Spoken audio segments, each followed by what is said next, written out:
ಯಾವಾಗ್ಲೂ ಕರ್ಮ ಮಾಡುವಾಗ ಬೇಡ ಬೇಡ ಅನಿಸ್ತಾ ಇರುತ್ತೆ. ಕೆಲಸಕ್ಕೆ ಶುರು ಮಾಡುವಾಗ ಆಫೀಸಿನಿಂದ ಹೋಗ್ತೀವಲ್ಲ, ಹೋದ ತಕ್ಷಣ ಮನಸ್ಸು ಕೂಡಲೇ ತೊಡಗಲ್ಲ ಕೆಲಸದಲ್ಲಿ. ಒಂದು ಸ್ವಲ್ಪ ಹೊತ್ತು ಹೋಗ್ಬೇಕು, ಕೆಲಸ ಮಾಡ್ತಾ ಮಾಡ್ತಾ ಮಾಡ್ತಾ ಮನಸ್ಸು ಆ ಕಡೆ ಹೇಳ್ಕೊಂಡು ಅದರಲ್ಲಿ ಲೀನ ಆಗ್ತದೆ, ಆಗಬೇಕು. ಇಲ್ಲದೆ ಇದ್ರೆ ಯು ಹೇಟ್ ಯುವರ್ ಜಾಬ್. ಎಲ್ಲೋ ಒಂದು ಕಡೆಗೆ ಮನಸ್ಸು ಅದರಲ್ಲಿ ಸಂಪೂರ್ಣ ತಲ್ಲೀನ ಆಗಬೇಕು. ಆದರೆ ಅದರಿಂದ ನಿಮಗೂ ಆನಂದ, ಆ ಕೆಲಸಕ್ಕೂ ಅದರಿಂದ ಒಂದು ಉಪಯೋಗ. ಇಲ್ಲದೇ ಇದ್ರೆ ಕೆಲಸದಿಂದ ನಿಮಗೆ ಅನ್ಯಾಯ, ನಿಮ್ಮಿಂದ ಕೆಲಸಕ್ಕೂ ಅನ್ಯಾಯ. ಆದ್ದರಿಂದ ಕೃಷ್ಣ ಹೇಳ್ತಾನೆ, accept your responsibility and enjoy it. ಹೇಳೋದು ಬಹಳ ಸುಲಭ, ಮಾಡೋದು ಬಹಳ ಕಷ್ಟ. ಕೆಲಸ ಮಾಡುವಾಗ ಮೊದಲು ಬೇಡ ಅನಿಸೋದು ಬಹಳ ಸ್ವಾಭಾವಿಕ. ಎಂಥೆಂಥ ವಿದ್ವಾಂಸರಿಗೂ, ಆ ಕರ್ಮ ನಿಷ್ಣಾತರಿಗೂ ಕೆಲಸ ಬೇಡ ಅನಿಸ್ತದೆ. It is nothing unusual with us.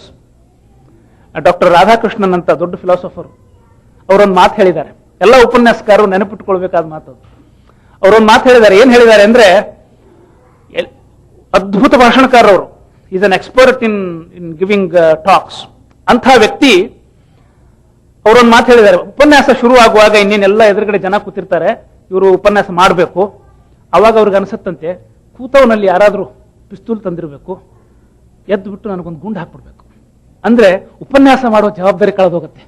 I don't have to talk. ಸಾವಿರಾರು ಸಲ ಮಾತಾಡಿದವರು ಇವರು ಅಂತ ಅನಿಸ್ತಾ ಇರತ್ತಂತೆ. ಉಪನ್ಯಾಸ ಶುರು ಆದ್ಮೇಲೆ ಹಂಗೇನಾಗಲ್ಲ. So he start speaking. ಉಪನ್ಯಾಸ ಶುರು ಆದ್ಮೇಲೆ ಅವರು ಲಿಮಿಟ್ ಕೊಟ್ಟಿರ್ತಾರೆ, ಟೈಮ್ ಅರ್ಧ ಗಂಟೆ 1 ಗಂಟೆ ಅಂತ. ಮಾತಾಡ್ತಾ ಮಾತಾಡ್ತಾ he is A great philosopher, he enjoys. ಮಾತಾಡ್ತಾ ಅದರಲ್ಲಿ ಎಷ್ಟು ತಲ್ಲೀನ ಆಗಿಬಿಡ್ತಾರೆ ಅಂದ್ರೆ, ಆ ಟೈಮ್ ಬಂದಾಗ ಅದನ್ನ ನಿಲ್ಲಿಸುವಾಗ ಅನಿಸತ್ತಂತೆ, ಇದನ್ನ ನಿಲ್ಲಿಸೋದಕ್ಕಿಂತ ಯಾರು ನಂಗೊಂದು ಗುಂಡು ಹಾಕಿ ಸಾಯಿಸಿದ್ರು ವಾಸಿ. ಇದು ಕರ್ಮದ ಲಕ್ಷಣ. ಇದು ಒಬ್ಬ ಜ್ಞಾನಿ ವ್ಯಕ್ತಿಗಳು ಒಂದು ದೃಷ್ಟಾಂತ ಕೊಡ್ತಾರೆ. ಬಹಳ mundane example, but it conveys what I would like to convey very effectively. Bonda ಕರಿತೀವಲ್ಲ, ಕರಿಯುವಾಗ ಹಿಟ್ಟು ಕಲಿಸ್ಬಿಟ್ಟು ಆ ಬೋಂಡ ಕರಿಯೋದನ್ನ ಕಲಿಸುವವ್ರನ್ನ ನೀವು ಕೇಳ್ರಿ, ಅವ್ರು ಹೇಳ್ತಾರೆ ಹೆಂಗೆ ಅಂದ್ರೆ, ಅದನ್ನ ಎಣ್ಣೆ ಕಾದ ಚುಳತ್ನ ಎಣ್ಣೆ ಕಾಯಬೇಕು. ಕಾದ ಎಣ್ಣೆ ಒಳಗೆ ಅದನ್ನ ನೀವು ಹಾಕ್ತಿರಿ, ಕಲಸಿದ ಹಿಟ್ಟು ಹಾಕಿ ಕೂಡ ಚರ ಚರ ಚರ ಚರ ಚರ ಚರ ಚರ ಅಂತ ಶಬ್ದ ಮಾಡುತ್ತೆ ಒಂದಷ್ಟೊತ್ತು. ಯಾವಾಗ ತೆಗಿಬೇಕು ಅದನ್ನ ಅಂತ ನೀವು ಅವ್ರನ್ನ ಕೇಳಿ, ಆ ಚರಚರ ಶಬ್ದ ನಿಂದಿರ್ಬೇಕು ಮೊದಲು. ಡೋಂಟ್ ಬಿ ಇನ್ ಹರಿ, ಒಳಗೆಲ್ಲ ಹಿಟ್ಟಿರುತ್ತೆ ಯಾವಾಗ ತೆಗೆದಿಂದ್ರೆ. ಆ ಚರಚರ ಶಬ್ದ ಎಲ್ಲ ನಿಂತ ಮೇಲೆ ಒಂಚೂರು ಅದಕ್ಕೆ ಕಲರ್ ಬರಬೇಕು, ಬಿಳಿ ಕಲರ್ ಇರುತ್ತಲ್ಲ, ಅದು ಹೊರಟೋಗ್ಬೇಕು. ಅದು ಆಮೇಲೆ ಸ್ವಲ್ಪ ಹೊತ್ತಾದ್ಮೇಲೆ ಕರಿ ಆಗೋಕ್ಕಿಂತ ಮೊದಲೇ ತೆಗೆದು ಬಿಡ್ಬೇಕು, ಬಹಳ ಕೆಂಪು ಆಗಬಾರ್ದು, ಕೈ ಆಗಿಬಿಡುತ್ತೆ ಅಂತ ಹೇಳ್ತಾರೆ. ಆ ದೃಷ್ಟಾಂತ ಇದೆಯಲ್ಲ, ನಾನು ಹೇಳಬೇಕಾದ ವಿಷಯವನ್ನು ಬಹಳ ಚೆನ್ನಾಗಿ ಹೇಳುತ್ತದೆ. ಕರ್ಮ ನಾವು ಶುರು ಮಾಡುವಾಗ ಆ ಚರಚರ ಶಬ್ದ ಇದ್ದಂಗೆ, ಅದು ಡಿಸ್ಟರ್ಬೆನ್ಸಸ್ 108 ಕಡೆ ಮನಸ್ಸು ಹರಿದಾಡ್ತಾ ಇರುತ್ತೆ. ಆ ಕಡೆ ಹೋಗು, ಈ ಕಡೆ ಹೋಗು, ಇದನ್ನ ಮಾಡು, ಅದನ್ನ ಮಾಡು, ಏನೋ ಒಂದು ತಲೆಯಲ್ಲಿ ಗೊಂದಲ. ಅದು ಹಿಟ್ಟು ಬೇಯೋ ತನಕ ಗೊಂದಲ. ಆ ಹಿಟ್ಟಿನೊಳಗಡೆ ಎಣ್ಣೆ ಹೊಕ್ಕು ಅದೆಲ್ಲ ಬೆಂದ ಮೇಲೆ ಆ ಚರಚರ ಶಬ್ದ ನಿಂತು ಹೋಗುತ್ತೆ. ಹಂಗೆ ಕೆಲಸದೊಳಗಡೆ ಪೂರ್ಣ ತಲ್ಲೀನ ಆಯ್ತು ಅಂದ್ರೆ ಆ ಮನಸ್ಸಿನ ಅವಿಶ್ರಾಂತ ಸ್ಥಿತಿ ಹೊರಟು ಹೋಗ್ತದೆ. ಆಮೇಲೆ ಕರ್ಮವನ್ನು ಆನಂದಿಸಲಿಕ್ಕೆ ಶುರು ಮಾಡ್ತೀವಿ. ನಾವು ಕರ್ಮದ ಜೊತೆಗೆ ಒಂದಾಗ್ತೀವಿ. ಒಂದು ಆನಂದ ಅನುಭವಿಸಲಿಕ್ಕೆ ಶುರು ಮಾಡಿದ ಮೇಲೂ ಅನಿರ್ದಿಷ್ಟ ಕಾಲದವರೆಗೆ ಆನಂದ ಇರೋದಿಲ್ಲ. It won't stay there indefinitely. ಕೆಲವು ಹೊತ್ತು ಆದ್ಮೇಲೆ ತಿರ್ಗಾ ಬೇಜಾರು ಅನ್ಸುತ್ತೆ. ಬೇಜಾರು ಅನ್ನಿಸಿದಾಗ ಅಲ್ಲಿಂದ ಹೊರಗೆ ಬಂದ್ಬಿಡ್ಬೇಕು ಸಾಧ್ಯ ಆದ್ರೆ. ಎಷ್ಟೋ ಸಲ ಕೆಲಸದ ಸನ್ನಿವೇಶದಲ್ಲಿ ಬರದೇ ಇರುವಂತಹ ಸ್ಥಿತಿನೂ ಇರ್ತದೆ. ಎಲ್ಲಿ ಸ್ವಾತಂತ್ರ್ಯ ಇರ್ತದೆ ಅಲ್ಲಿ ಹೊರಗೆ ಬಂದ್ಬಿಡ್ಬೇಕು. ಇಲ್ಲದೇ ಇದ್ರೆ ಏನಾಗ್ತದೆ, ಅಲ್ಲಿಯೇ ಬಿಟ್ಟರೆ ಬಹಳ ಹೊತ್ತು ಅದು ಕಪ್ಪಾಗಿ ಕಹಿ ಆಗ್ತದಲ್ಲ ನಾಲಿಗೆಗೆ ಬೋಂಡ. ಹಂಗೆ ಈ ಓದ್ದವ್ರಿಗೆ ಪ್ರಾಯ ನಿಮ್ಗೆಲ್ಲರಿಗೂ ಅನುಭವ ಇದೆ. ಇಂಜಿನಿಯರಿಂಗ್ ಕಾಲೇಜು ಅದು ಇದು ಓದ್ತಿರ್ತೀರಿ, ರಾತ್ರಿ 2 ಗಂಟೆ ತನಕ 3 ಗಂಟೆ ತನಕ ಕೂತ್ಕೊಂಡು ಓದ್ತೀವಿ. ಆಮೇಲೆ ಎಷ್ಟು ನಿದ್ದೆ ಬರುತ್ತೆ, ಟೀ ಕುಡಿಲಿ, ತಣ್ಣೀರು ಗುಜ್ಕೊಳ್ಳಿ, ಏನಾದ್ರೂ ಅದು ಇದಾಗೋದೇ ಅಲ್ಲ. ಮನಸ್ಸು ಮುಷ್ಕರ ಹುಳತ್ತೆ, ನನಗೆ ರೆಸ್ಟ್ ಬೇಕೇ ಬೇಕು ಅಂತ. ಆಗ್ಲೂ ನೀವೇನಾರ ನಿಮ್ಮನ್ನು ಪುಷ್ ಮಾಡಿಕೊಂಡು if you do that continuously for long time. ನನ್ನ ಗೆಳೆಯ ಒಬ್ಬ ಹೇಳ್ತಾ ಇದ್ದ, ಟೇಪ್ ಅನ್ವೈಂಡ್ಸ್ ಅಂತ. ಕಲ್ತದ್ದೆಲ್ಲ ಹೊರಗೆ ಹಾಕತ್ತಂತೀನಿ ಅದು. ಮೊದಲು ಕಲಿಯೋ ಕ್ರಿಯೆ ನಿಧಾನ ಆಗತ್ತೆ. ಮೊದಲಿರೋ ಸ್ಪೀಡ್ ಇರಲ್ಲ, ನಿಧಾನಕ್ಕಾಗತ್ತೆ. ಇನ್ನೂ ನೀವು ಪುಷ್ ಮಾಡಿದ್ರೆ ಕಲ್ತದ್ದು ಹೊರಗೆ ಬರೋಕೆ ಶುರು ಆಗತ್ತಂತೆ. ಟೇಪ್ ಅನ್ವೈಂಡ್ಸ್. ಅದು ಕೃಷ್ಣ ಹೇಳ್ತಾನೆ, ಅದು ಮನಸ್ಸಿನ ಸ್ವಭಾವ. ಅದು ಅದನ್ನು ಅರಿತುకొని ಸ್ವಲ್ಪ ಗ್ಯಾಪ್ ಕೊಟ್ಬಿಡು. It requires rest at the time. Gap ಕೊಟ್ಟು ಬೇರೆ ವಿಷಯಗಳ ಕಡೆಗೆ ಮನಸ್ಸನ್ನು ಹರಿಸಿ ಅದನ್ನು ಉಲ್ಲಾಸಗೊಳಿಸಿ ಬೇಕಾದ್ರೆ ಗ್ರೌಂಡ್ನಾಗ ಆಟ ಆಡಿ ಹೋಗಿ ಸ್ವಲ್ಪ ಹೊತ್ತು ಮತ್ತು ಉಲ್ಲಸಿತ ಆದ್ಮೇಲೆ ರೆಸ್ಟ್ ಆದ್ಮೇಲೆ ಮತ್ತೆ ಬಂದು ಮಾಡು. ಮನಸ್ಸಿನ ಸ್ವಭಾವ ತಿಳಿದ ಮೇಲೆ, ಅಂದ್ರೆ ನಾನು ಆ ಕೊಟ್ನಲ್ಲ ಬೋಂಡ ದೃಷ್ಟಾಂತ, ಹಂಗೆ ಇದ್ದಂಗ ಚರಚರ ಶಬ್ದ ಬಹಳ ಸ್ವಾಭಾವಿಕ. ಆಮೇಲೆ ಅದು ಬೇಯಬೇಕು, ಕೆಲಸದೊಳಗೆ ತಲ್ಲಿನತೆಯನ್ನು ಅನುಭವಿಸಬೇಕು. ಆಮೇಲೆ ಆ ಹಂತವು ದಾಟಿದ ಮೇಲೆ ನಮಗ ಸಾಕು ಅಂತ ಅನಿಸಿದ್ರೆ ಅಲ್ಲೊಂಚೂರು ರೆಸ್ಟ್ ಕೊಡ್ಬೇಕು, ಅದಕ್ಕೆ ಮತ್ತೆ ತಿರುಗಿ ಬರ್ಬೇಕು, ಬಿಟ್ಟು ಬಿಡಬಾರ್ದು. ನಿಯತಂ ಶಬ್ದ ಹೇಳ್ತಾನ. ಆ ಕಂಟಿನ್ಯೂಟಿ ಬಹಳ ಮುಖ್ಯ. ಏನೇ ಜೀವನದಲ್ಲಿ ಸಾಧಿಸಬೇಕು ಅಂದ್ರೂ ಆ ಕಂಟಿನ್ಯೂಟಿ ಬೇಕು. ಮತ್ತು ನಮ್ಮ body and mind both are equipped for that to handle that task. ನೋಡ್ರಿ, ಮಗು ಬಹಳ ಜನ ನಾವು ಗಮನಿಸಿರಲ್ಲ. ಆ ಹುಟ್ಟಿದ ಮಗು ಅಂಬೆಗಾಲಿಡೋದು ಎದ್ದು ನಿಲ್ಲತ್ತಲ್ಲ, ಸ್ವಲ್ಪ ನೀವು ಲಕ್ಷಿಟ್ಟು ಗಮನಿಸಿ. What A tremendous effort. ನೆಲದ ಮೇಲೆ ಸರಿತಾ ಇರತ್ತೆ, ಹಿಂಗೆ ಎದ್ದು ನಿಲ್ಲತ್ತೆ, ಅದಕ್ಕೆ ಬ್ಯಾಲೆನ್ಸ್ ಹಾಕಲ್ಲ, ದಪ್ಪ ಅಂತ ಬಿದ್ಬಿಡುತ್ತೆ. ಯಾವಾಗ ಮುಖ ಚುಚ್ಕೊಳ್ಳುತ್ತೆ, ಮೋರೆಲ್ಲ ಕೆಂಪಾಗ್ಬಿಟ್ಟಿರತ್ತೆ, ಗೋಡೆ ಹಿಡ್ಕೊಂಡಿರತ್ತೆ. ಏನು ಹೋರಾಟ, ಏನು ಹೋರಾಟ. ಎದ್ದು ನಿಂದಿರಬೇಕಾದ್ರೆ ಅಸಾಧಾರಣ ಪ್ರಯತ್ನ, ಅಸಾಧಾರಣ ಪ್ರಯತ್ನ. It's an achievement really. ನೆಲದ ಮೇಲೆ ಸರಿತಾ ಇರೋ ಕೂಸು ಎದ್ದು ನಿಲ್ಲತ್ತೆ ಅಂದ್ರೆ ಅದನ್ನು ನೋಡಿದ್ರೆ ಇಟ್ಸ್ ರಿಯಲಿ ಅನ್ ಅಚೀವ್ಮೆಂಟ್. ಪ್ರಯತ್ನ, ಸತತ ಪ್ರಯತ್ನ. ಆ ಪ್ರಯತ್ನ ಮಾಡುವಂತ ಮಗು ಯಾರು ಹೇಳಬೇಕಾಗಿಲ್ಲ. It's the basic instinct. ಆ ದೇವರು ಸೃಷ್ಟಿ ಮಾಡುವಾಗಲೇ ಹಂಗೆ ಸೃಷ್ಟಿ ಮಾಡಿಬಿಟ್ಟಿದ್ದಾನೆ. ಸತತ ಪ್ರಯತ್ನ. ಎಷ್ಟು ಸಲ ಮನೆಯಲ್ಲಿ ದೊಡ್ಡವ್ರು ನೋಡ್ತಿರೋರು ಬೈತಿರ್ತಾರೆ, ಕೈ ಹಿಡಿದು ಎದ್ದು ನಿಂದ್ರಿಸೋದು. ಹಿರಿಯರು ಹೇಳ್ತಾರೆ ಮನೆಯಾಗ, ಕೈ ಹಿಡಿದು ಎದ್ದು ನಿಂದ್ರಿಸ್ಬೇಡ, ಬೀಳವು, ಬಿದ್ದು ಬಿದ್ದ ಗಟ್ಟಿ ಆಗ್ತಾವ ಹುಡುಗರು. ಹಂಗ ಎದ್ದು ಬಿದ್ದು ಎದ್ದು ನಡೆಯೋದನ್ನು ಕಲಿಬೇಕು. ಪ್ರತಿ ಸಲ ನಿಲ್ಲೋ ಮುಂದೆ ನಾವು ಕೈ ಹಿಡಿದ್ವಿ ಅಂದ್ರೆ ಕೈ ಹಿಡ್ಕೊಂಡೇ ನಡೀತಾವ. ಆಮೇಲೆ ಸ್ವಂತ ಕೈ ನಡಿಲಿಕ್ಕೆ ಬರುವುದೇ ಇಲ್ಲ ಅವಕ್ಕೆ. ಹಂಗ ಆ ಪ್ರಯತ್ನ ಮಾಡುವುದೇನದಲ್ಲ, ಅದನ್ನ ಯಾರು ಹೇಳಬೇಕಾಗಿಲ್ಲ. ನಮ್ಮ ಶರೀರದ ಸ್ವಾಭಾವಿಕ ಒಂದು ರಚನಾದೊಳಗೇನೆ ಹಂಗ ಪ್ರಯತ್ನ ಮಾಡೋದು ಒಂದು ಪ್ರವೃತ್ತಿ ಅದು ಹುದುಗಿದೆ. ಹಂಗೇನೆ ಮನಸ್ಸಿನೊಳಗೆ ಸಹಿತ ಮನಸ್ಸು ಅನ್ವೇಷಣಾಶೀಲ. ನಾವು ಅದನ್ನು ಕರ್ಬ್ ಮಾಡ್ತೀವಿ. By nature it is inquisitive. ಅದನ್ನು ಪ್ರೋತ್ಸಾಹಿಸು ಮತ್ತು ಅದು ಹೆಂಗೆ ಕೆಲಸ ಮಾಡ್ತದೆ ಅದನ್ನು ತಿಳಿದುಕೊ. ಅದನ್ನ ಜಾಣತನದಿಂದ ಉಪಯೋಗಿಸ್ಕೊ. ಜಗತ್ತಿನೊಳಗೆ ಅದ್ಭುತ ಕೃತಿಗಳು ಎಲ್ಲೆಲ್ಲ ಆಗ್ಯಾವ ಅಲ್ಲೆಲ್ಲಾನು ದರ್ ಆರ್ ಸಮ್ ಕಾಮನಾಲಿಟೀಸ್. ಏನು ಅಂದ್ರೆ ಮೊದಲು ಬೇಡಾಗ್ತದ, ಆಮೇಲೆ ಅದರೊಳಗೆ ತಲ್ಲಿನತ ಹುಟ್ಟುತ್ತದೆ. ಅವರವರ ಯೋಗ್ಯತೆಗೆ ಅನುಗುಣವಾಗಿ ತಲ್ಲಿನತ ಕೆಲವರಿಗೆ 4 ಗಂಟೆ ಇರಬಹುದು, ಕೆಲವರಿಗೆ 8 ಗಂಟೆ ಇರಬಹುದು, ಕೆಲವರಿಗೆ 1 ಗಂಟೆ ಇರಬಹುದು, depending on the subject also. ಕಥೆ ಕಾದಂಬರಿ ಓದ್ತಿದ್ರೆ 4 ತಾಸು ಓದಬಹುದು, ಫಿಲಾಸಫಿ ತಾಸಿನ ಮೇಲೆ ಓದೋದಾಗುದಿಲ್ಲ. ಅದಕ್ಕೆ ಆ ವಿಷಯದ ಮೇಲೆ, ಆಯಾ ವ್ಯಕ್ತಿ ಎಬಿಲಿಟಿ ಮೇಲೆ ಆ ತಲ್ಲೀನತೆ ಎಷ್ಟು ಹೊತ್ತು ನಮಗೆ ಸಿಗ್ಲಿಕ್ಕೆ ಸಾಧ್ಯ. ಅದನ್ನು ನಿಧಾನಕ್ಕೆ ಅಭಿವೃದ್ಧಿ ಆಗ್ತದೆ ದಿನೇ ದಿನೇ ಉಪಯೋಗ ಮಾಡ್ಕೋತ ಹೋದಂಗೆ. ಅದಕ್ಕೆ ನಿಯತಂ. ಅದನ್ನ ಒಂದು ವ್ರತ ಅಂತ ನೀನು ದಿನ ಅದನ್ನ ಮಾಡು. ನಿಯತಂ ಕುರು ಕರ್ಮತ್ವಂ. ಅದರಿಂದಾಗಿ ಅದ್ಭುತ ಸಾಧನೆಗಳು ಆಗಲಿಕ್ಕೆ ಶಕ್ಯ. ಎಲ್ಲೆಲ್ಲಿ ನೀವು ಮಹಾಪ್ರಯತ್ನ ವರ್ಜಿತಾ ಹರೇರನುಗ್ರಹೋಜ್ಜಿತಾ ಜನಾನ ಜಗ್ಮುರುನ್ನತಿಂ, ಮಧ್ವಾಚಾರ್ಯರ ಮಾತು. ಮಹಾಪ್ರಯತ್ನ ಇಲ್ಲದೇನೆ ಜಗತ್ತಿನೊಳಗೆ ಯಾವ ದೊಡ್ಡ ಸಾಧನೆ ಆಗಿಲ್ಲ. ಆದದ್ದಾಯ್ತಪ್ಪ, ಎಷ್ಟಾಗತ್ತೋ ಅಷ್ಟಾಗಲಿ ಅಂದ್ರೆ ಪ್ರಾಣಿಗಳ ಬದುಕದಂಗೆ ಬದುಕಿರ್ತೀವಿ ನಾವು. ಸ್ವಲ್ಪ ಶ್ರಮ ಆಗಬೇಕು ಶರೀರಕ್ಕೆ, ಸ್ವಲ್ಪ ಶ್ರಮ ಆಗಬೇಕು ಮನಸ್ಸಿಗೆ, ಬುದ್ಧಿಗೆ. ಆವಾಗಲೇನೆ ಏನಾದರೂ ಅಚೀವ್ಮೆಂಟ್ ಆಗೋಕೆ ಸಾಧ್ಯ. ಅದಕ್ಕೆ ನಮ್ಮಲ್ಲಿ ಒಂದು ದೃಷ್ಟಾಂತ ಹೇಳ್ತಾರೆ. ಒಬ್ಬ ಪಿಕಾಸೋನ ಹೆಸರು ನೀವು ಕೇಳಿದ್ದೀರಿ, ಫೇಮಸ್ ಪೇಂಟರ್. ಅವನ ಹತ್ರ ಹೋದ್ನಂತೆ ಪೇಂಟಿಂಗ್ ಕೊಂಡ್ಕೊಳ್ಳೋಕೆ. ಹೋಗಿ ಎಷ್ಟಿದ್ದ ಅವನ್ನೆಲ್ಲ ಇಟ್ಕೊಂಡು ಕೂತ್ಕೊಂಡಿದ್ದ. ಅವನು ಅವ್ರಿಗೆಲ್ಲ ಫ್ಯಾಮಿಲಿ ಮೆಂಬರ್ಸ್ ಇದ್ದಂಗೆ ಪೇಂಟಿಂಗ್ಸ್ ಅಂದ್ರೆ ಮನೆಯಲ್ಲಿ ಅಲ್ಲಲ್ಲಿ ಎಲ್ಲಿ ಬೇಕಲ್ಲಿ ಇಟ್ಕೊಂಡ್ಬಿಟ್ಟಿರ್ತಾರೆ. ಅದನ್ನ ನೋಡಿದ, ಇದು ಬಹಳ ಚೆನ್ನಾಗಿದೆ, ಇದನ್ನ ಕೊಡು ನನಗೆ, ಎಷ್ಟು ದುಡ್ಡಾಗತ್ತೆ ಇದಕ್ಕೆ. ಅದಕ್ಕೆ ನೋಡಪ್ಪ, ಆಗಿನ ಕಾಲದಲ್ಲಿ $300. ಅಂದ ಅವನು. ಏನಿದೆ ಇದರಲ್ಲಿ? ಒಂದು ಬೋರ್ಡು, ಕುಂಚ, ಒಂದಷ್ಟು ಬಣ್ಣಗಳು. $300 ಯಾಕೆ ಕೊಡಬೇಕು? ಸಿಕ್ಕಾಪಟ್ಟೆ ಆಯಿತು, ಜಾಸ್ತಿ ಆಯಿತು ಅಂದ. ಸರಿ, ಹಂಗ್ರೆ ಎಷ್ಟು ಕೊಡ್ತೀಯ ನೀನು? ಏನಿಲ್ಲ, ನಾನೊಂದು $50 ಕೊಡ್ತೀನಿ. ಆಯಿತು, ಕೊಡು ಅಂದ. $50 ಕೊಟ್ಟ. ಇವನು ಒಳಗೆ ಹೋದ ಪೇಂಟ್ ತೊಗೊಂಡ್ಬರೋಕ್ಕೆ. ತಂದ ಅವನು ಮುಂದೆ ಇರಿಸಿದ. ಅವನು ಕೇಳ್ದ, ಏನು ತಂದಿ? ನಾನು ಏನು ಕೇಳಿದ್ದೀನಿ, ನೀನೇನು ತಂದಿದೀಯ? ಏನಿಲ್ಲ, ಕುಂಚ ತಂದೀನಿ, ಬಣ್ಣ ತಂದೀನಿ, ಒಂದು ಖಾಲಿ ಬೋರ್ಡ್ ತಂದೀನಿ. ಅದೇ ತಾನೇ ಪೇಂಟಿಂಗ್ ಅಂದ್ರೆ, ಮತ್ತೇನಿಲ್ಲ. ಆದ್ರಿಂದ ಇದನ್ನು ತಗೊಂಡು ನೀನು ಪೇಂಟಿಂಗ್ ತಗೊಂಡು ಹಂಗೇನೆ. ಅವಾಗ ಅವನಿಗೆ ತಿಳುವಳಿಕೆ ಹುಟ್ಟತ್ತಂತೆ, ಪೇಂಟಿಂಗ್ ಅಂದ್ರೆ ಇದು ಯಾವುದೂ ಅಲ್ಲ. ಅವನ ತಲೆಯಲ್ಲಿ ಕಲ್ಪನೆಯ ಕೂಸಾಗಿರುತ್ತೆ, ಆ ಪೇಂಟರ್ನ ತಲೆಯಲ್ಲಿ. ಅದು ಸಾಕಾರಗೊಳ್ಳುತ್ತೆ ಆ ಬೋರ್ಡ್ ಮೇಲೆ. ಅವನು ಒಂದು ಮಾತೆ ಒಂದ್ ಕಡೆ ಹೇಳಿದಾನ ಅವನು, ಪಿಕಾಸೋ. ಈ ಪಿಕಾಸೋ ಎಷ್ಟು ಶ್ರೀಮಂತನಾಗಿರ್ಬೇಕಾಗಿತ್ತು ಅಂದ್ರೆ, ಅವನು ಯಾವ್ಯಾವ ಪೇಂಟಿಂಗ್ ಏನೇನು ಬೆಲೆ ಇಟ್ಟಿದಾನಲ್ಲ ಅದನ್ನೆಲ್ಲ ಅವನೇ ಕೊಂಡುಕೊಳ್ಳುವಷ್ಟು ಶ್ರೀಮಂತ ಆಗಿರ್ಬೇಕಾಗಿತ್ತು. ಯಾವುದೂ ಅವನಿಗೆ ಕೊಡೋ ಇಚ್ಛೆನೇ ಇರಲ್ಲ ಅವನಿಗೆ.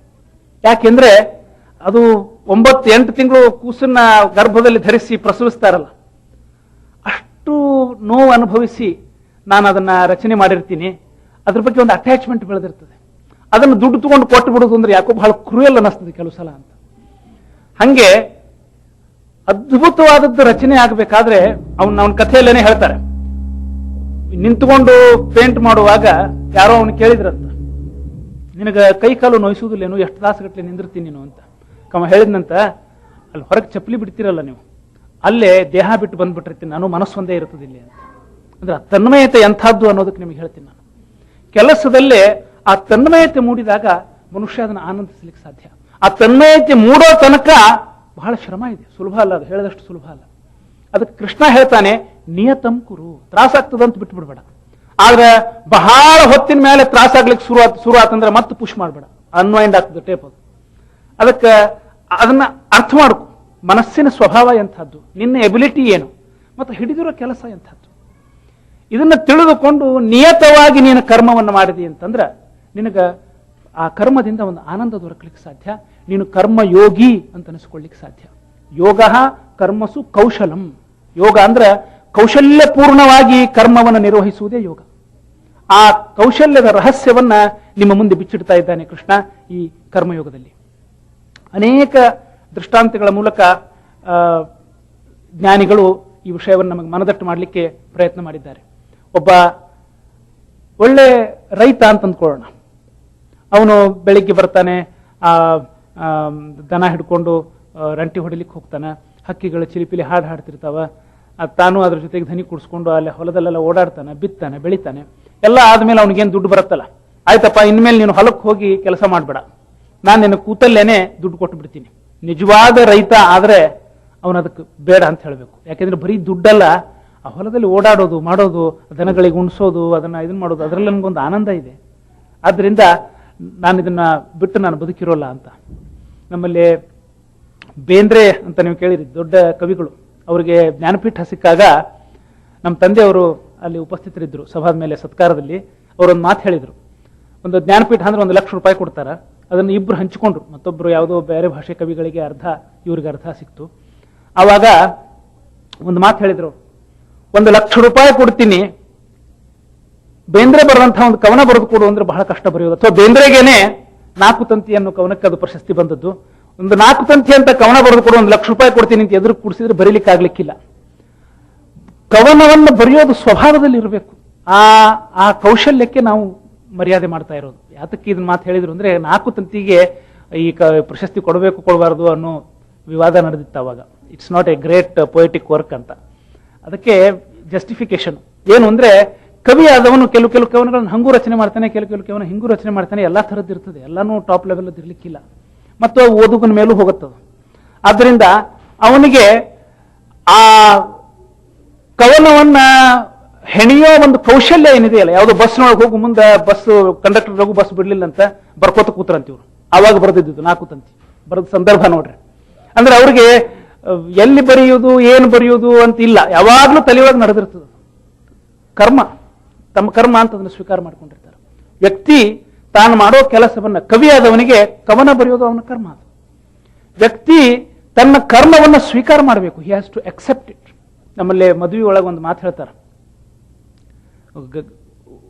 ಪುರುಷನಿಗೆ ಸ್ತ್ರೀ ವಧುವರರಿಗೆ ಏನು ಅಂದ್ರೆ, you accept him and you accept her ಅಂತ. ಹ್ಞೂ ಅಂದ್ಬಿಡ್ತೀವಿ ನಾವು, ಎಸ್ ಅಂತ. ಎಲ್ಲ ರಿಲಿಜನ್ ಅಲ್ಲೂ ಇದೆ, ಇಲ್ಲೂ ಕ್ರಿಸ್ಟಿಯಾನಿಟಿಯಲ್ಲೂ ಇದೆ ಅದು. ಎಸ್ ಅಂತ ಓಂ ಅಂತ ನಾವು ಸಂಸ್ಕೃತದೊಳಗೆ ಅಂತೀವಿ, ಇವರು ಐ ಅಕ್ಸೆಪ್ಟ್ ಹರ್ ಅಂತ ಇವ್ರು ಅಂತಾರೆ. ಬಹಳ ಅರ್ಥಗರ್ಭಿತವಾದ ಮಾತದು, ಬಹಳ ಯೋಚಿಸಿ ಹೇಳಬೇಕಾದ ಮಾತು. ಮದುವೆಯಾಗಿ ಎಷ್ಟೋ ವರ್ಷ ಆಗಿರ್ತದೆ, ಒಬ್ಬರನ್ನೊಬ್ರು ಅಕ್ಸೆಪ್ಟ್ ಮಾಡ್ಕೊಂಡಿರೋದಿಲ್ಲ, ಜೀವನ ಹಂಗೆ ನಡೀತಿರ್ತದೆ. ಯಾಕೆ ಹಂಗೆ ತ್ರಾಸ ಆಗ್ತದೆ ಅಂದ್ರೆ, ಎಲ್ಲೋ ಮನಸ್ಸಿನೊಳಗೆ ಒಂದು ಫ್ರೇಮ್ ಇದ್ದು ಬಿಟ್ಟಿರ್ತದೆ. ಹೆಂಡತಿ ಅಂದ್ರೆ ಹಿಂಗಿರ್ಬೇಕು, ಗಂಡ ಅಂದ್ರೆ ಹಿಂಗಿರ್ಬೇಕು, ಅದನ್ನು ಹೊರಗಲ್ ಹಚ್ಚಿ ಅಳಿಯುವುದಾಗ್ತದೆ. ಆಮೇಲೆ ಅದ್ರ ಪ್ರಕಾರ ಇಲ್ಲ. So she is not right or he is not right. Life long suffer ಆಗ್ತಾರೆ ಇಬ್ರು. ಅದಕ್ಕೆ one has to accept, else you suffer. Krishna ಹೇಳ್ತಾನೆ, if you don't accept your job, if you don't accept your responsibility, if you don't accept your partner, the only other option is you suffer and accept the person with defects. Accept the work with its own defects. Every work has its own defects. ಏನೇನೋ ಇದ್ದೇ ಇರ್ತವೆ, ಯಾಕಂದ್ರೆ ಮನುಷ್ಯರೆಲ್ಲ ಮಾಡಿದ್ದು, ಅದನ್ನು responsibility ನಮಗೆ hand over ಮಾಡಿದ್ದು ಮನುಷ್ಯರೇ. ಆದ್ರಿಂದ ಅದರಲ್ಲಿ ದೋಷಗಳಿದ್ದೇ ಇರ್ತವೆ. ಆದರೆ ಸಾಧ್ಯವಿದ್ದ ಮಟ್ಟಿಗೆ ನಾನು ಗೀತಾ ಕ್ಲಾಸ್ ಮಾಡೋ ಕಾಲಕ್ಕೆ ಒಬ್ರು ಒಂದು ಪ್ರಶ್ನೆ ಕೇಳಿದ್ರು, ಏನ್ರಿ ಇದೆಲ್ಲ ಫಿಲಾಸಫಿ ಕೇಳೋಕ್ ಚೆನ್ನಾಗಿರುತ್ತೆ, ಪ್ರಾಕ್ಟಿಕಲ್ ಲೈಫ್ನಲ್ಲಿ ಹಿಂಗೆ ನಡೆಯಲ್ಲ, ಕರ್ಮವನ್ನ ಭಗವಂತನ ಪೂಜೆ ತರಹ ಮಾಡು ಹಂಗೆ ಹಿಂಗೆ ಅಂತೆಲ್ಲ ಹೇಳ್ತೀರಿ ನೀವು ಗೀತೆಯಲ್ಲಿ, ಅಲ್ಲಿ 4 ಜನರ ಕೆಲಸ ಒಬ್ಬನಿಗೆ ತಂದು ಕೊಟ್ಬಿಡ್ತಾನ ಅವನು, ಉಳಿದವ್ರನ್ನ ಫೈರ್ ಮಾಡ್ಬಿಟ್ಟು 4 ಜನರ ಕೆಲಸ ಒಬ್ಬರಿಗೆ ಅಂಬರೀಷ್ ಬಿಡ್ತಾನೆ. ಅದನ್ನ ಹೆಂಗ್ ಪೂಜಾ ಅಂತ ಮಾಡ್ತೀರಿ? You curse him. ಅದನ್ನ ಬೇರೆ ಹೊರಗೆ ಮಾರ್ಕೆಟ್ ಚೆನ್ನಾಗಿಲ್ಲ, ಕೆಲಸ ಸಿಗೋ ಹಂಗಿಲ್ಲ, ಈ ಕೆಲಸ ನಿಮ್ಗೆ ಅತಿ ಅನಿಸುವಷ್ಟು ಕೆಲಸ ಇದು, ಇದನ್ನ ಪೂಜಾ ಅಂತ ತಿಳ್ಕೊಂಡು ಹೆಂಗ್ ಮಾಡ್ಲಿಕ್ಕೆ ಸಾಧ್ಯ? ನೀವು ಗೀತಾ ಉಪದೇಶ ಮಾಡೋರು ಸ್ವಲ್ಪ ಪ್ರಾಕ್ಟಿಕಲ್ ಲೈಫ್ ಸಿಚುವೇಶನ್ ಯಾಕೆ ಕನ್ಸಿಡರ್ ಮಾಡೋದಿಲ್ಲ? ಖರೆ ಅದ. ಆದ್ರೂ ಕೃಷ್ಣ ಹೇಳ್ತಾನೆ, ಇಂಥ ಬೆಳ್ಳದೊಳಗೆ ಸಹಿತ remember you are the best, you never produce secondary quality work. ಎಂಥ ಸಂದರ್ಭದೊಳಗೆ ಸಹಿತ ನಿನಗೆ ಸಂಬಳನೇ ಕೊಡ್ಲಿಲ್ಲ ಅವ ಅಂತ ಇಟ್ಕೊಡ್ರಿ, ಎಷ್ಟೋ ಜನರಿಗೆ ಇರ್ತದೆ ನಮಗೇನು ಸಿಗಬೇಕು ಅದು ಸಿಗೋದಿಲ್ಲ, ಯಾಕೆ ನಾವು ಕೆಲಸ ಚೆನ್ನಾಗಿ ಮಾಡಬೇಕು ಅಂತ. ಆದ್ರೆ ಕೃಷ್ಣ ಎಚ್ಚರಿಸ್ತಾನೆ ನಮ್ಮನ್ನು. ಅವ ಹೇಳ್ತಾನ, just remember that you are the best, you can not produce secondary quality at all. Bear that in your mind. That is inevitable. Whenever you do something, you do it best. You are not capable to produce a secondary quality. ಯಾಕೆ ಇದು ಇಷ್ಟು ಮಹತ್ವದ್ದು? ಅವ ಎಷ್ಟು ದುಡ್ಡು ಕೊಟ್ಟರು ನಾನು top quality ಕೆಲಸನ ಯಾಕೆ ಮಾಡ್ಬೇಕು ನಾನು ಅಂದ್ರ, ಅವನಿಗೋಸ್ಕರ ಅಲ್ಲ, ನಿನಗೋಸ್ಕರ ಮಾಡು. ಅವನು ದುಡ್ಡು ಕೊಟ್ಟಿಲ್ಲ ಅಂತ ಹೇಳಿ ಕಮ್ಮಿ ಕೆಲಸ ಮಾಡೋದು, ಕೆಟ್ಟ ಕೆಲಸ ಮಾಡೋದು, ಚೀಪ್ ಕೆಲಸ ಮಾಡೋಕ್ ಶುರು ಮಾಡಿದ್ವಿ ಅಂದ್ರೆ ಅಲ್ಲಿ ಕೆಲಸದಲ್ಲಿ ಇದ್ದಷ್ಟೂ ಕಾಲ ಅದೇ ರೂಢಿಯಾಗ್ಬಿಡುತ್ತೆ ಮನಸ್ಸಿಗೆ. And that becomes your level. Suppose at a later point you get an opportunity where you have to deliver top class work. You are unable to handle that. ಯಾಕೆಂದ್ರೆ ಮನಸ್ಸು ಏನನ್ನು ಮಾಡ್ತಿರುತ್ತೋ ಅದಕ್ಕೆ ಹೊಂದ್ಕೊಂಡು ಬಿಡುತ್ತೆ. ನಾವೆಲ್ಲ ಕಂಪ್ಯೂಟರ್ ಮುಂದೆ ಕೂತ್ ಕೆಲಸ ಮಾಡೋರಿಗೆ ನಮ್ಮನ್ನ ಈ ದೈಹಿಕ ಕೆಲಸಕ್ಕೆ ಹಾಕಿಬಿಟ್ರೆ ಬಹಳ ಜನ ನಮ್ಮಲ್ಲಿ ಅಪ್ರಯೋಜಕರು. ಯಾಕಂದ್ರೆ ಎಲ್ಲ ಶರೀರದ ಅಂಗಾಂಗ ಕೈ ಕಾಲಿನಿಂದ ಏನು ಕೆಲಸ ಮಾಡ್ಬೇಕಲ್ಲ ಅವನ್ನೆಲ್ಲಾನು ನಾವು ವೀಕ್ ಮಾಡಿಬಿಟ್ಟಿರ್ತೀವಿ. ಅದ್ರದ್ದು ಕೆಲಸ ತಗೊಳಂಗೆ ಇಲ್ಲ. ಕಣ್ಣಿಂದ ಒಂದೇ ಕೆಲಸ, ಅವು ಕಣ್ ಕೆಟ್ಟ 40 ಬಂದು ಏನಾದ್ರೂ ಬಿಡಂಗಿಲ್ಲ, ಅದನ್ನ ಹಂಗ ಜಡಿಯುವುದೇ ಜಡಿಯುವುದು. ಕೈ ಕಾಲು ಎಲ್ಲ ನೋಯಿಸ್ತಿರ್ತಾವ, ಬೆನ್ನು ನೋಯಿಸ್ತಿರ್ತಾವ, ಬಿಡು ಹಂಗಿಲ್ಲ, ಮತ್ತಲ್ಲಿ ಹೋಗಿ ಕುಡುದ 8 ತಾಸು. ಅವು ಸ್ವಲ್ಪ ವ್ಯಾಯಾಮ ಬಯಸ್ತಾವ, ನಮ್ಮ ಕೆಲಸದನ್ನು ಡಿಮಾಂಡ್ ಮಾಡೋದಿಲ್ಲ, ಕೆಲಸದಿಂದ ಹೊರಗೆ ನಾವು ಅದನ್ನು ಕೊಡುದಿಲ್ಲ. Use it or lose it, ಯಾವುದನ್ನು ನೀವು ಉಪಯೋಗ ಮಾಡೋದಿಲ್ಲ ಆ ಫ್ಯಾಕಲ್ಟಿ ನೀವು ಕಳ್ಕೋತೀರಿ. It is simple. ಆದ್ದರಿಂದ ನೀವು ಟಾಪ್ ಕ್ವಾಲಿಟಿ ವರ್ಕ್ ಡೆಲಿವರ್ ಮಾಡೋದನ್ನ ನಿಮ್ಮ ನೇಚರ್ ಮಾಡ್ಕೊಳ್ಳದೆ ಇದ್ರೆ, if that doesn't become your nature, then you lose it.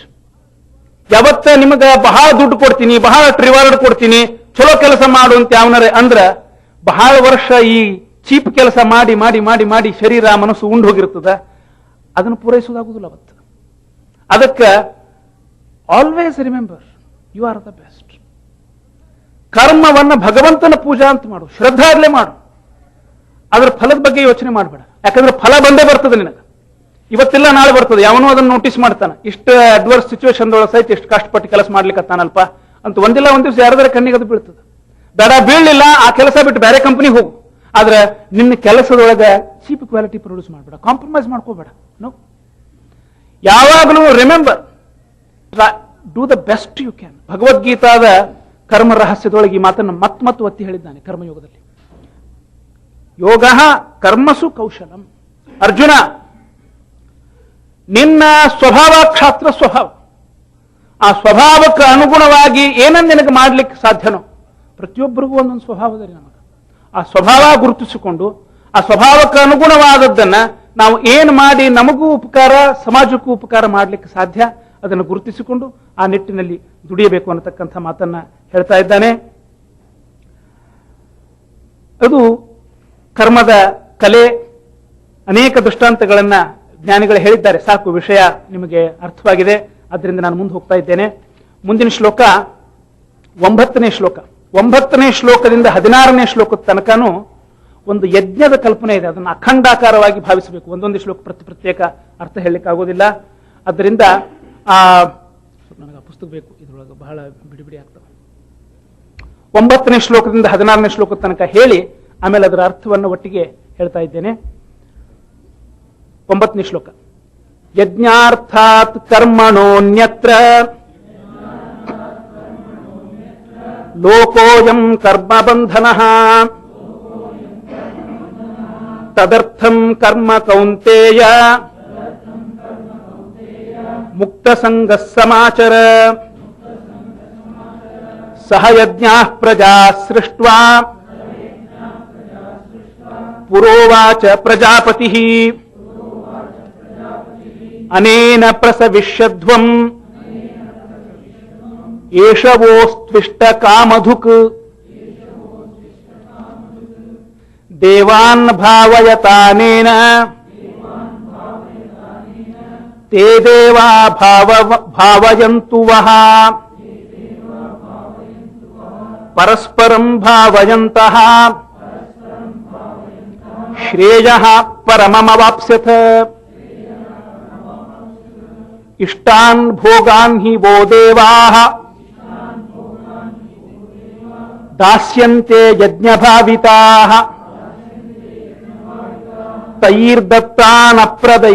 ತೈರ್ದತ್ತಾನಪ್ರದಾಯೈಭ್ಯೋ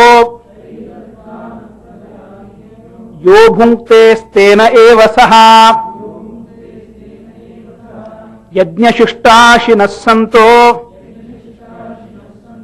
ಮುಚ್ಯಂತೆ ಸರ್ವಕಿಲ್ಬಿಷೈಃ ಭುಂಜತೆ ತೇ ತ್ವಘಂ ಪಾಪಂ ಏ ಪಚ್ಯಂತ್ಯಾತ್ಮಕಾರಣಾತ್ ಅನ್ನಾದ್ಭವಂತಿ ಭೂತಾನಿ ಪರ್ಜನ್ಯಾದನ್ನ ಸಂಭವಃ ಯಜ್ಞಾದ್ಭವತಿ ಪರ್ಜನ್ಯೋ ಯಜ್ಞಃ ಕರ್ಮ ಸಮುದ್ಭವಃ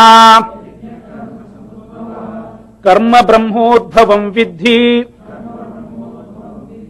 ಬ್ರಹ್ಮಾಕ್ಷರ ಸಮುದ್ಭವಂ ತಸ್ಮಾತ್ ಸರ್ವಗತಂ ಬ್ರಹ್ಮ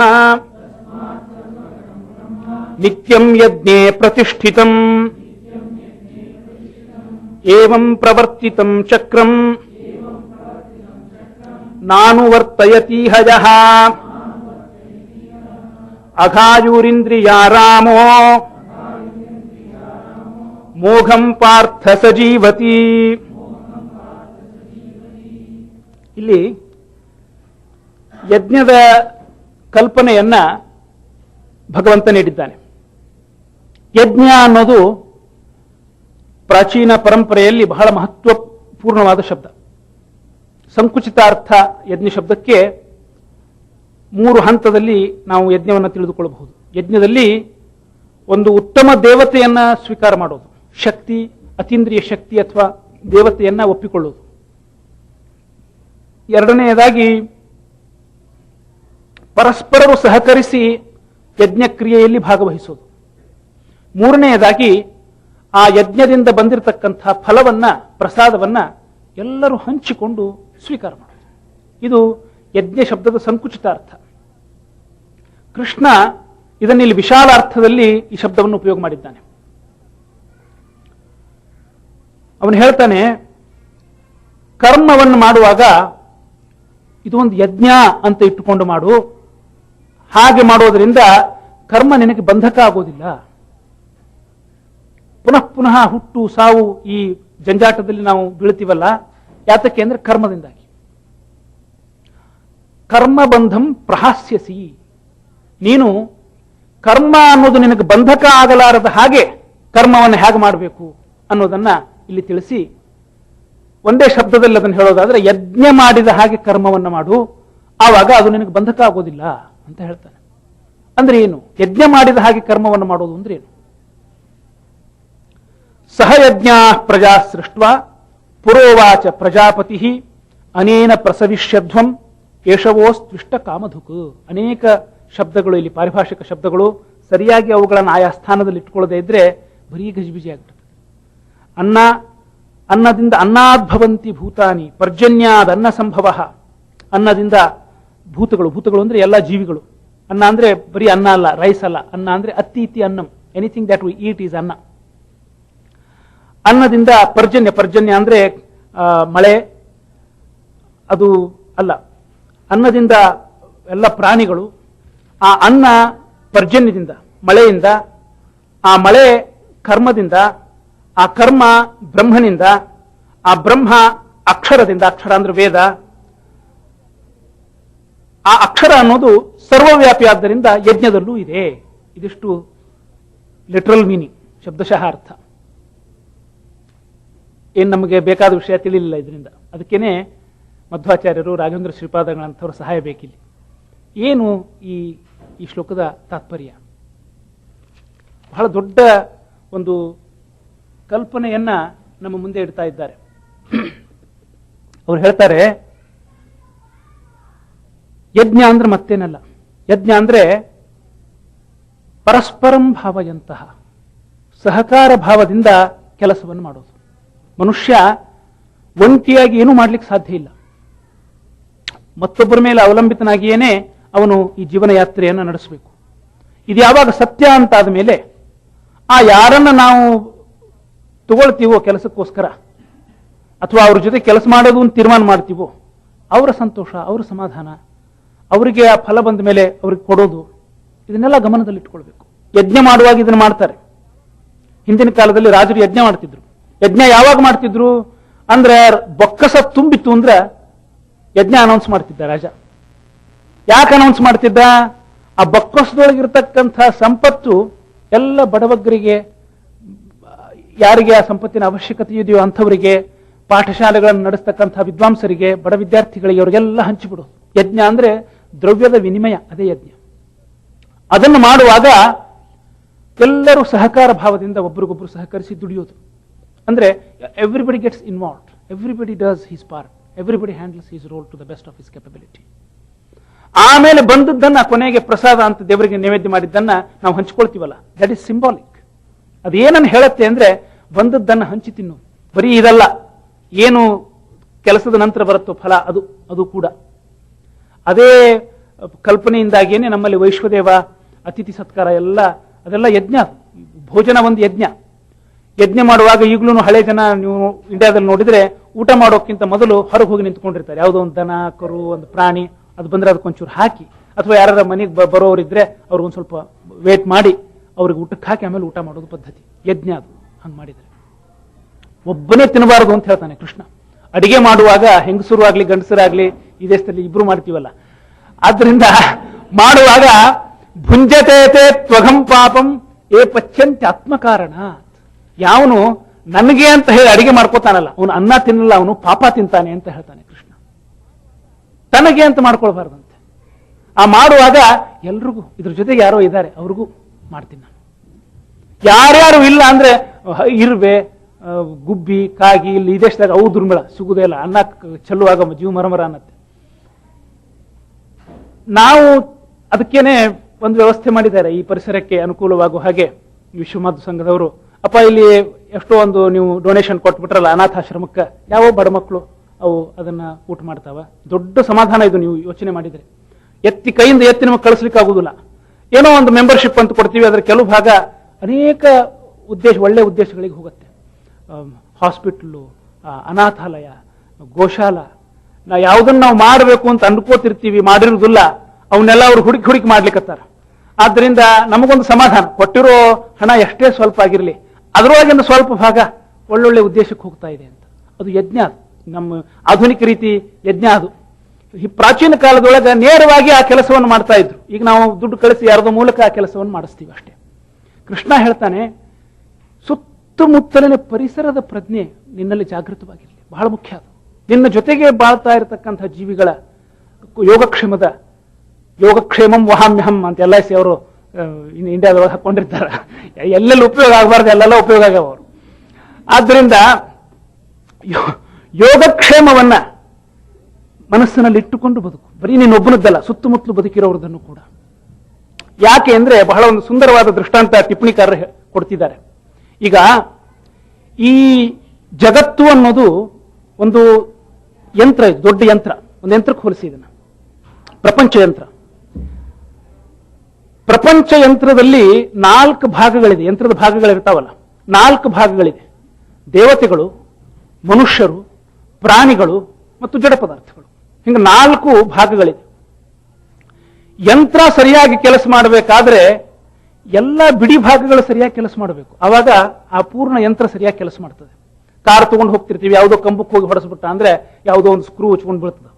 ಆಮೇಲೆ ಢಗ ಢಗ ಢಗ ಢಗ ಅಂತ ಅದನ್ನು ಫಿಕ್ಸ್ ಮಾಡದೇ ಇದ್ರೆ ಉಳಿದ ಸಾಮಾನೆಲ್ಲ ಉಚ್ಕೊಳ್ಳಿಕ್ ಶುರು ಆಗ್ತಾವ. ಹಂಗ ಈ ಪ್ರಪಂಚ ಯಂತ್ರದೊಳಗೂ ಕೂಡ ಮನುಷ್ಯನಿಗೆ ಒಂದು ಜವಾಬ್ದಾರಿ ಇದೆ.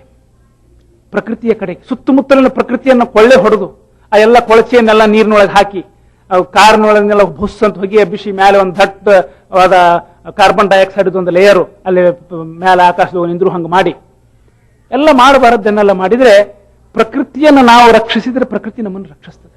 ಎಲ್ಲ ಇಲ್ಲಿ ದೇವತೆ ಅನ್ನೋ ಶಬ್ದಕ್ಕೆ ಶಂಖಚಕ್ರ ಹಿಡ್ಕೊಂಡಿರೋದು ತ್ರಿಶೂಲ ಹಿಡ್ಕೊಂಡಿರೋದು ಅರ್ಥ ಅಲ್ಲ. ವೇದಾಂತ ಪ್ರಪಂಚದಲ್ಲಿ ದೇವತೆ ಅಂತಂದ್ರೆ ಅಗೋಚರ ಶಕ್ತಿ, ಪ್ರಕೃತಿಯ ಹಿಂದೆ ಕೆಲಸ ಮಾಡತಕ್ಕಂಥ ಅಗೋಚರ ಶಕ್ತಿ ಅಂತ ಅರ್ಥ. ಆ ಪ್ರಕೃತಿಯ ಹಿಂದೆ ಕೆಲಸ ಮಾಡತಕ್ಕಂಥ ಅಗೋಚರ ಶಕ್ತಿ ಮನುಷ್ಯ ಜೀವಿ, ಪ್ರಾಣಿಗಳು, ಜಡ ಪದಾರ್ಥಗಳು ಇವೆಲ್ಲ ಸಹಕಾರ ಭಾವದಿಂದ ನಡೆದಾಗ ಈ ಪ್ರಪಂಚ ಯಂತ್ರ ಸುರುಳಿತವಾಗಿ ಸಾಗುತ್ತದೆ. ಅದರಲ್ಲಿ ಈ ಅತಿ ಬುದ್ಧಿಜೀವಿ ಅಂದ್ಕೊಂಡಿರೋ ಮನುಷ್ಯ ಉಳಿದ ಶಕ್ತಿಗಳನ್ನು ಶೋಷಣೆ ಮಾಡಲಿಕ್ಕೆ ಶುರು ಮಾಡಿದರೆ ಇವನಿಂದ ಯಂತ್ರಕ್ಕೆ ತೊಂದರೆ ಆದರೆ ಯಂತ್ರ ಇವನಿಗೆ ತೊಂದರೆ ಮಾಡ್ತದೆ. ಹಂಗಿದೆ.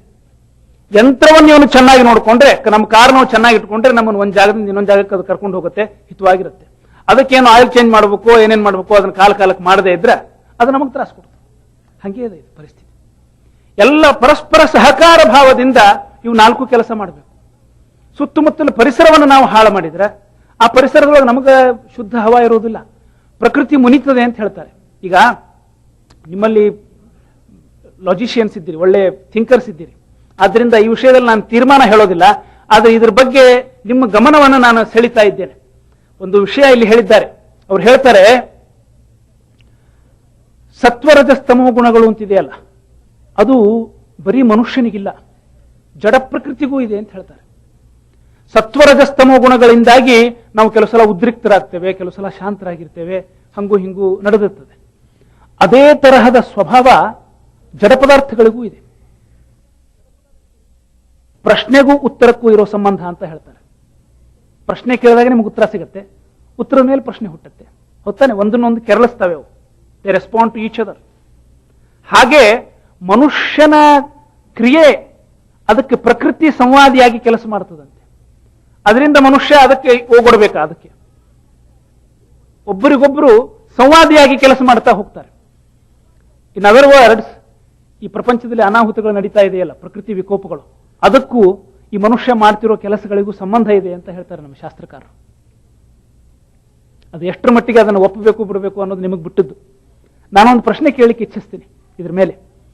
ಈಗ ಸುತ್ತಮುತ್ತಲಿನ ಪ್ರಪಂಚ ನೋಡ್ರಿ ನೀವು, ಭೂಮಿಯ ಗತಿ, ಸೂರ್ಯನ ಗತಿ, ಚಂದ್ರನ ಗತಿ, ಇದರಲ್ಲೆಲ್ಲ ಒಂದು ನಿಯಮ ಇದೆ. ಇದು ಅವ್ಯವಸ್ಥಿತ ಅಲ್ಲ. ಇದು ಹಗಲು ರಾತ್ರಿ ವ್ಯವಸ್ಥಿತವಾಗಿ ಆಗ್ತವೆ. ಋತುಮಾನಗಳು ಬದಲಾಗ್ತವೆ, ಒಂದು ಋತು ಹೋದ್ಮೇಲೆ ಇನ್ನೊಂದು ಋತು ಬರ್ತದೆ. ಅಂದ್ರೆ ಇದ್ರ ಹಿಂದೆ ಒಂದು ವ್ಯವಸ್ಥೆ ಇದೆ. ರಾತ್ರಿ ಆಯ್ತು, ಬೆಳಗ್ಗೆ ಆಗದೆ ಇದ್ರೆ ಯಾರೂ ಒಂದು ಯೋಚನೆ ಮಾಡಲ್ಲ, ಎಲ್ರಿಗೂ ಗೊತ್ತಿದೆ, ಒಂದು ನಿಯಮ ಇದೆ. ರಾತ್ರಿ ಕಳೆದ ಮೇಲೆ ಬೆಳಕಾಗೇ ಆಗತ್ತೆ, ಹಗಲು ಹೋದ್ಮೇಲೆ ರಾತ್ರಿ ಆಗೇ ಆಗತ್ತೆ ಅಂತ. ಹೊತ್ತಾನೆ ಪ್ರಕೃತಿಯಲ್ಲಿ ಒಂದು ನಿಯಮ ಇದೆ, ಭೂಮಿಯ ಗತಿಯಲ್ಲಿ ಒಂದು ನಿಯಮ ಇದೆ, ಚಂದ್ರನ ಗತಿಯಲ್ಲಿ ಒಂದು ನಿಯಮ ಇದೆ, ಸೂರ್ಯನ ಗತಿಯಲ್ಲಿ ಒಂದು ನಿಯಮ ಇದೆ, ಎಲ್ಲದರಲ್ಲೂ ಒಂದು ನಿಯಮ ಇದೆ. ವಿಕೋಪಗಳನ್ನು ನೋಡಿ, ಪ್ರಕೃತಿ ವಿಕೋಪಗಳನ್ನ, ಎಲ್ಲೋ ಭೂಕಂಪ ಆಗೋದು, ಎಲ್ಲೋ ಮರುಭೂಮಿ ಒಳಗ ಧೋಧೋ ಅಂತ ಮಳಿ ಸುರಿಯೋದು, ಎಲ್ಲಿ ಜನ ಇದ್ದಾರೆ ಅಲ್ಲಿ ಹಾಹಾಕಾರ, ಕುಡಿಲಿಕ್ಕೆ ನೀರಿಲ್ಲ, ಎಲ್ಲೋ ವಾಲ್ಕೆನೋ ಬೆಂಕಿ ಸುರಿತದ ಜನಗಳಿದ್ದಲ್ಲಿ. ಈ ವಿಕೋಪಗಳ ಹಿಂದೆ ಏನಾದರೂ ವ್ಯವಸ್ಥೆ ಇದೆಯಾ? ಹೇಗೆ ಈ ವಿಕೋಪ ಯಾದೃಚ್ಛಿಕವೇ? ಹೇಗೆ ಪ್ರಕೃತಿ it's a random fair or is there some reason for this? ಸಾಮಾನ್ಯ ಮನುಷ್ಯ ಹೇಳ್ತಾನೆ, ಅದ್ರ ಹಿಂದೆ ಏನು ರೀಸನ್ ಇರ್ಲಿಕ್ಕೆ ಸಾಧ್ಯ ಇಲ್ಲ. ಅಲ್ಲ, ಅದೇಂಗ್ ಸಾಧ್ಯ? ಪ್ರಕೃತಿಯ ಕೆಲವು ಕ್ರಿಯೆಗಳಲ್ಲಿ ಬಹಳ ವ್ಯವಸ್ಥೆ ಉಂಟು.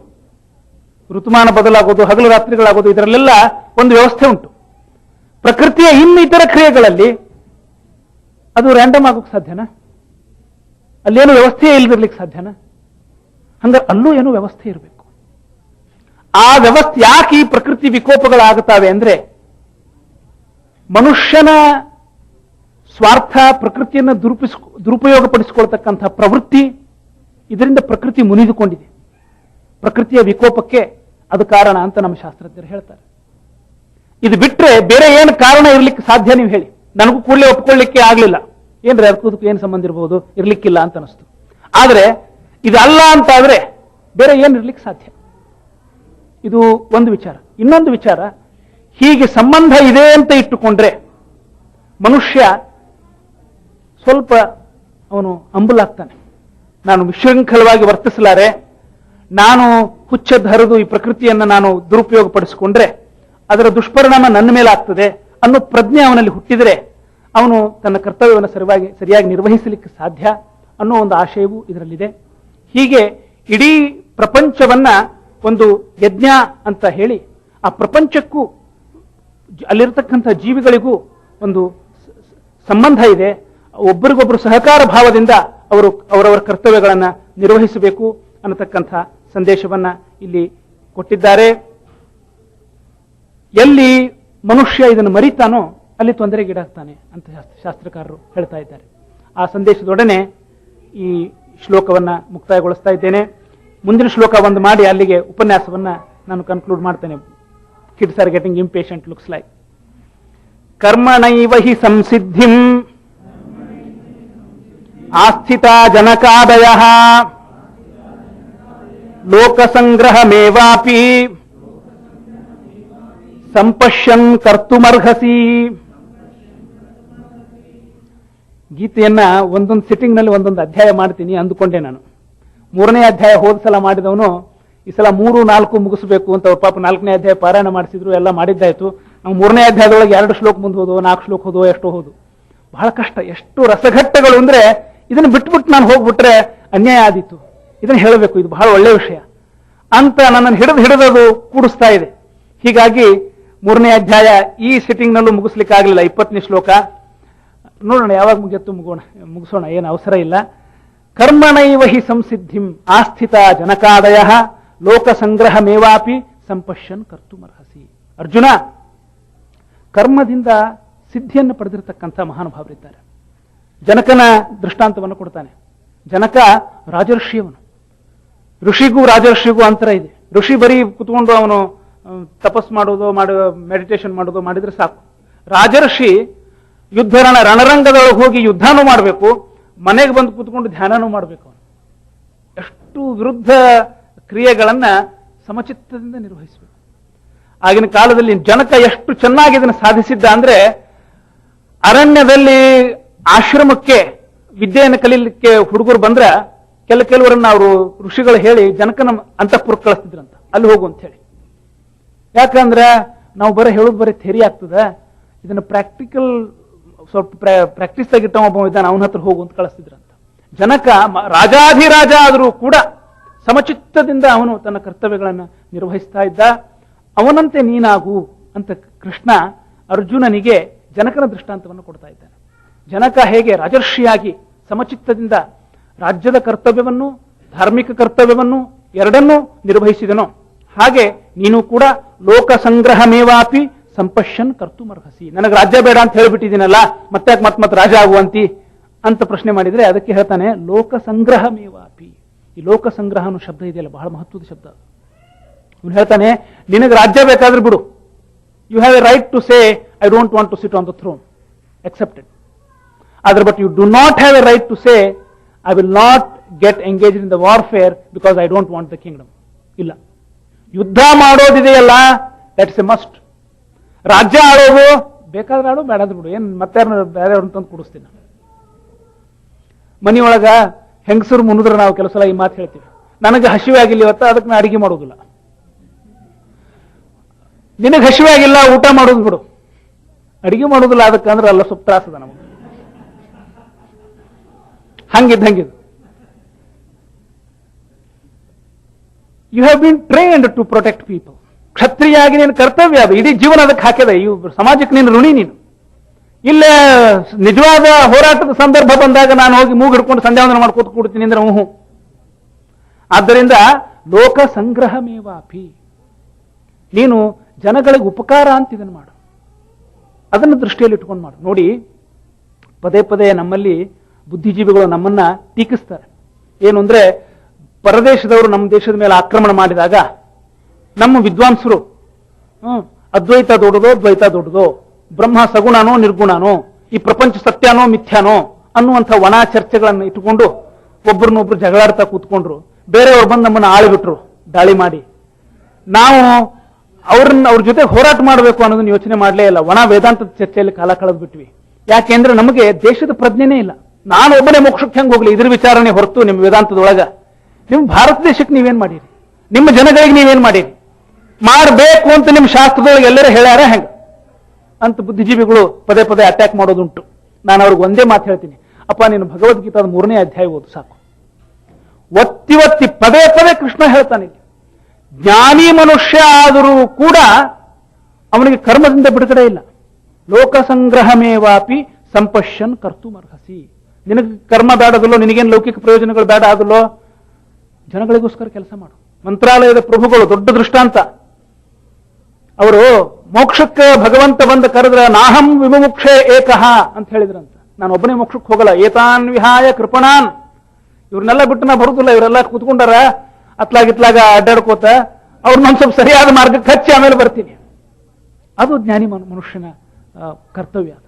ಆದ್ದರಿಂದ ನನಗೆ ಲೌಕಿಕ ಪ್ರಯೋಜನ ಬೇಕಾಗಿಲ್ಲ, ನನಗೇನು ದುಡ್ಡು ಬೇಡ, ನನಗೇನು ಕೀರ್ತಿ ಬೇಡ, ಆದ್ರಿಂದ ನಾ ಎಲ್ಲೋಗಿ ಹಿಮಾಲಯದ ಗುಹಾದೊಳಗೆ ಹೋಗಿ ಒಬ್ಬನ ನಾನು ತಪಸ್ ಮಾಡಿ ಮೋಕ್ಷಕ್ಕೆ ಹೋಗ್ತೀನಿ ಅಂದ್ರೆ ಮೋಕ್ಷ ಕೊಡುದಿಲ್ಲ ಅಂತ ಹೇಳ್ತಾನೆ ಭಗವಂತ.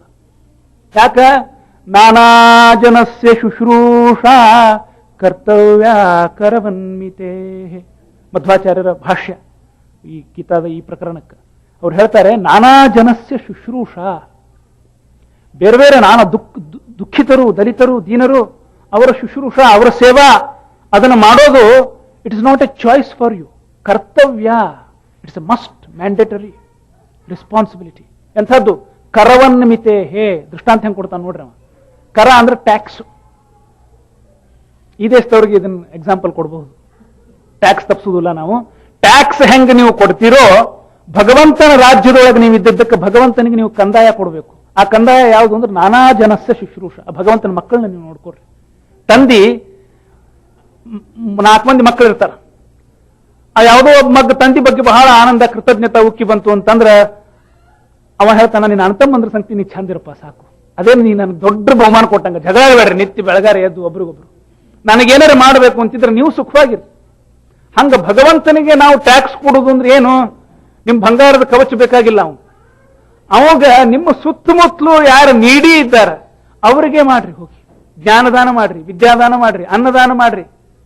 ನಾನಾ ಜನಸ್ಯ ಶುಶ್ರೂಷಾ ಕರ್ತವ್ಯ ಕರವನ್ಮಿತೆ ಹೇ. It's like a tax, mandatory job, mandatory responsibility. ಅದನ್ನು ಒತ್ತಿ ಹೇಳ್ತಾ ಇದ್ದಾನೆ ಭಗವಂತ. ಈಗ ಆಕ್ಷೇಪಕ್ಕೆ ಸಮಾಧಾನ ಏನು? ಆಕ್ಷೇಪದಲ್ಲಿ ಹುರುಳೇ ಇಲ್ಲ. ಬೇರೆಯವರು ನಮ್ಮ ದೇಶವನ್ನು ಆಕ್ರಮಣ ಮಾಡಿದಾಗ ಹೋರಾಡಬೇಕಾಗಿದ್ದವರು ಗುರುಕುಲದಲ್ಲಿರುವ ಪಂಡಿತರಲ್ಲ, ಚರ್ಚೆ ಮಾಡೋ ಜನನೇ ಬೇರೆ, ಯುದ್ಧದಲ್ಲಿ ಹೋರಾಡೋ ಜನನೇ ಬೇರೆ. ಆದ್ದರಿಂದ ಆಕ್ಷೇಪದಲ್ಲಿ ಏನು ಅರ್ಥವಿಲ್ಲ.